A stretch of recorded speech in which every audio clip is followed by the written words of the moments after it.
આમોદમાં ગૌમાતાનું કરુણ મોત. આઈ લવ આમોદ બોર્ડ પાસે ગંદકીના સામ્રાજ્ય વચ્ચે વધુ એક ગાય દમ તોડ્યો, તંત્ર સામે રોષ.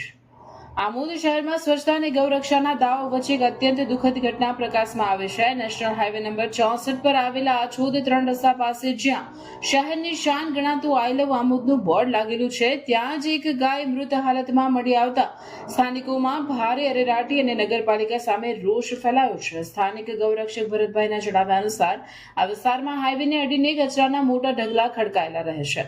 ખોરાકની શોધમાં રખડતી ગાયો આ કચરામાંથી પ્લાસ્ટિક અને ઝેરી પદાર્થો આરોગ્ય છે, જે તેમના માટે જીવલેણ સાબિત થઈ રહ્યા છે.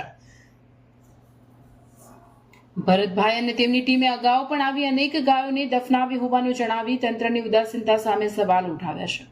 ગૌરક્ષકોનો આક્ષેપ છે કે પ્લાસ્ટિક મુક્ત ખોરાકના અભાવે અબોલ જીવો સતત મોતના મુખમાં ધકેલા રહ્યા છે. સ્થાનિક રહીશોનું કહેવું છે કે આ ગંભીર પ્રશ્ને વારંવાર નગરપાલિકામાં રજૂઆતો કરવા છતાં કચરાના નિકાલ માટે કોઈ નક્કર આયોજન કરવામાં આવ્યું નથી. હાઈવે પરથી પસાર થતા હજારો મુસાફરોની નજર આ ગંદકી અને મૃત પશુઓ પર પડતા શહેરની છબી પણ ખરડાઈ રહી છે. હવે શહેરજનો એક જ માંગ કરી રહ્યા છે કે તાત્કાલિક ધોરણે કચરાના ઢગલા દૂર કરવામાં આવે અને ભવિષ્યમાં આવી ઘટનાઓ ન બને તે માટે કડક પગલાં લેવામાં આવે. સવાલ એ છે કે શું તંત્ર હવે જાગશે ખરું?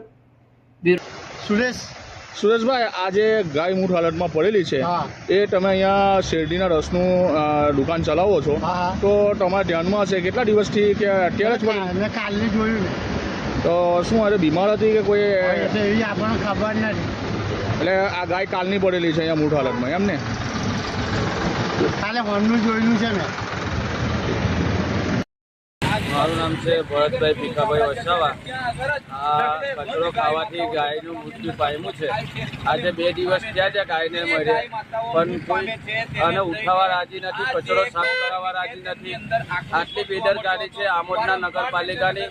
તમે જોઈ શકો છો આ ગૌ માતામાં પડેલી છે, એના ઉલ્લેખમાં કોઈ નિરાકરણ આવતું નથી.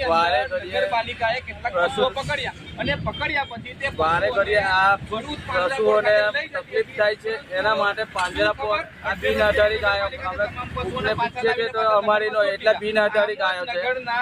તો આ ગાયને પાંજરાપોળ કે ગમે તે તમે નક્કી કરી આવો, એના માટે અમને કોઈ વ્યવસ્થા કરી આવો તો અમે પાંજરાપોળમાં પૂરીને ચારો બારો બી નાખીશું.